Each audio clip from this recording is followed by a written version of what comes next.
Good afternoon. I'm Mike Healy, Vice Chairman of the Budget Committee, and we're going to call the committee meeting of April 20th, 2022 to order.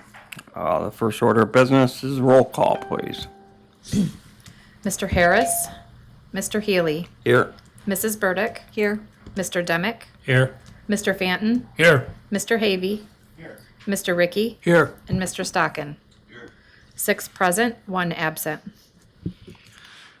Quorum being present, we will commence with the rest of the meeting. First up, we have the County Treasurer, Terry Ross, with the sales tax report. Madam Treasurer, good afternoon. Good afternoon. I believe you all have your sales tax report in your packet. And for this past month, we received $113,000 more than what we did for the month last year. And overall, our gross receipts for this year are up about $912,000 before the diversion. And that's about 13%, 13.5% above where we were last year at this time. So if anyone had any questions? For anyone listening in for the first time, would you explain what the diversion is? The diversion that's been taken out so far this year is the distressed hospital. That was paid in February. It was about $35,267.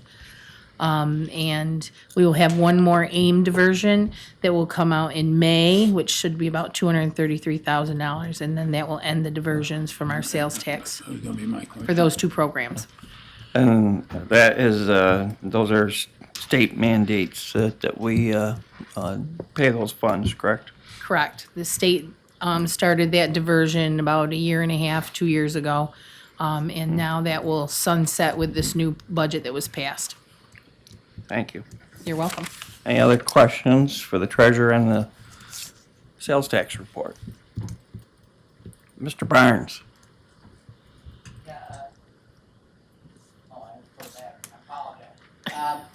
Here, we'll get you set up there in just a minute. Apologize, I forgot to put a battery in. You say it sunsets, that's for after this year. Actually, it will end with the village diversion for AIM. We won't have a fall diversion for the town. The state will take over it with this new budget. But the villages usually run a year behind. Okay, so effective the end of this year, or by the end of this year, there's no more diversions for next year Correct. That is of correct. any kind? Of any kind. No hospital, no, No hospital, no aid to municipalities. We'll be done. thank you. You're welcome. Okay. Any other questions for the treasurer? Hearing none, we'll go back up to approval of minutes. And I overlooked that. We'll entertain a motion for approval of the minutes of March 18th, 2022. Banton will move. Moved by Mr. Fenton, seconded by, Ricky. all right, by Mr. Ricky. Any discussion? Corrections? Hearing none, all in favor say aye. Aye. Anybody opposed?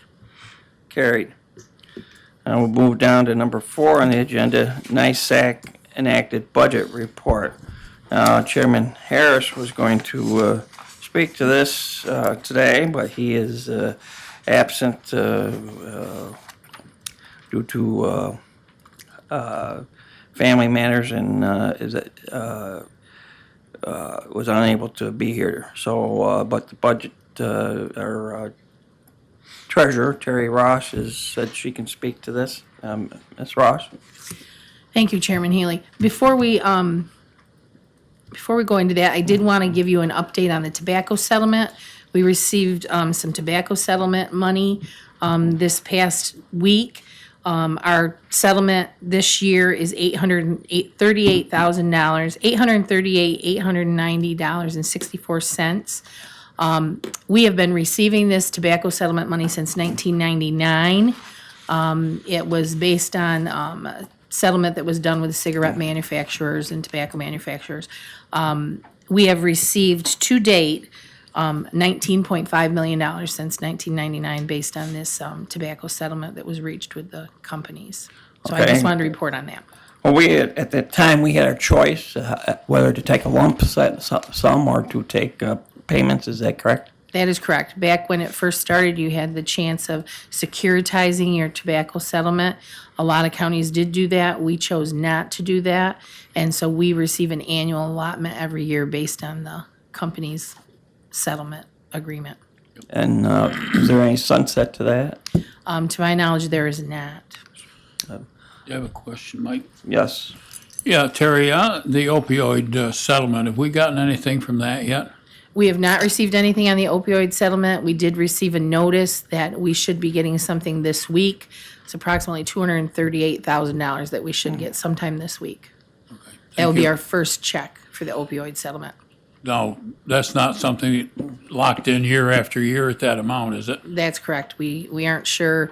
It'll depend on who settles what and when, about what dollar amount we will get, but this will be our first allocation of There's several settlements pending. Is that correct? That's correct. There are several settlements. And I'm not sure which one this is or if it entails more than one. I don't have any of those details yet. Okay. Do we have restrictions on what we have to use that for? Is that come along with it? The initial restrictions were that 50% of it was restricted, 50% of it was non-restricted, but we don't have all those details yet either. So we don't know how restricted it is. And to be honest with you, I don't know how other counties are going to be treating that, whether they're going to treat it 100% restricted and put it towards the mental health field and opioid addictions. But I'm not clear on what's going to happen with all that money. Thank you. You're welcome. Mr. Stocking. I think it was in counties in the news today. I read they gave the numbers for all the counties in western New York for the amount of the opioid settlement, and ours was just under 300,000. It was like 280 something, 290. So I saw it today. I thought it was 238, but maybe my eyesight's wrong. I don't know. And But- that doesn't include the settlements we've already approved as well. So that's, I believe, just the direct amount through the Attorney General. We've had separate settlements this board's already approved, and we have not yet received that money either. And that will also come with a pool of money that's unrestricted and a pool of money that is restricted. Was that the county administrator chiming in there? It was. Thank you. Anything else? Okay, so to continue our agenda with the enacted budget report from NISAC, I believe that everyone received that. There was a link on the agenda. And Mr. Harris asked me to kind of come up with some of the summary, the cliff notes of the budget impact to the counties. And he was supposed to work with me on that, but, as he's absent today, I will take a stab at it. There were many things in the budget impact. I really didn't bullet point everything that was in that budget. But some of the things that affect us immediately are the reversed aim diversion. So that's going to have a $507,000 impact to the county that we won't have diverted any longer. And they reversed the distressed hospital diversion, which is about $141,000 annually to us. Those are probably the biggest impacts financially that we can put our fingers on the exact totals. They did suspend the state gas excise and sales tax, which is about 16 cents per gallon. We're unsure how that's going to affect the consumer market. In the budget, there was a real property tax rebate, which was a one-time tax rebate. We're unknown about the benefit to the homeowners here in Allegheny County. That is linked to the STAR benefit calculation. I'm sure we'll hear more about that later. There was a large broadband initiative, $300 million to local governments for grants on a Connect All series of grants. And again, I'm just giving you some highlights of the impact. There was funding to restore New York and economic development regional grants. The elections, there was a portion of the budget that said that elections had to provide a prepaid postage envelope in the absentee ballots. There's also provision that the counties will get reimbursed for that. So that will have a net effect on the county. There were some changes to the casino compact revenue funding source, and they increased some licenses to operate that they'll be distributing There was some additional cybersecurity funding. There was changes to the virtual meetings. There was enhancement to the human services funding programs for the different programs they have. Some of them passed, some of them did not. NICEAC was successful in some. They are going to continue the Hurl Herring settlements, which was for the indigent legal, and most of that is run through our public defender's office. So they enhanced that program or continued that program. They did increase our Article 6 funding for the type of health department that we operate. They increased that funding by $100,000. They also are allowing the county to apply for reimbursement for up to 50% of the fringe benefits for operations of that department, which we have not had that opportunity to do in the past. So that will have substantial increase in our grant funding there. They did make some amendments to the Tier 6 retirement regarding overtime, and they modified the 10-year vesting period. That will ultimately end up costing the county some additional money in our retirement bill. They've estimated that could be up to 2% of an increase, depending on how many people, how many employees we have in Tier 6. They maintained the CHIPS and Marchicelli money to the same level that we had, but they're hoping that some of that will be increased along the way throughout the year. They increased the funding that we normally get for our Veterans Department from $10,000 to $25,000 a year. I spoke with Mike Hennessy. He's not really sure if there's going to be any restrictions on that or anything, but that should be a statewide, just an increase across the board. So that makes a $15,000 impact to our Veterans Department. And they did do an increase in summer youth funding. So those are just kind of some of the highlights that they made that will have some sort of an impact on us, both negative and positive. So that's just brief.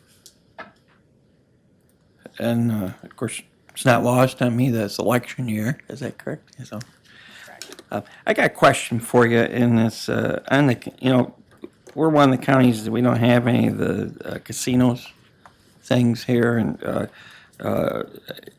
it's my understanding that with that compact that they had with the state that we'll never be allowed to have a casino or any gambling in this county, like off-track betting or anything like that. Do you know? Can you speak to that at all? I can't speak to the restrictions on casinos locating within our county, but I can tell you that we do have word that the money was paid to the state for what has not been paid to us since 2016.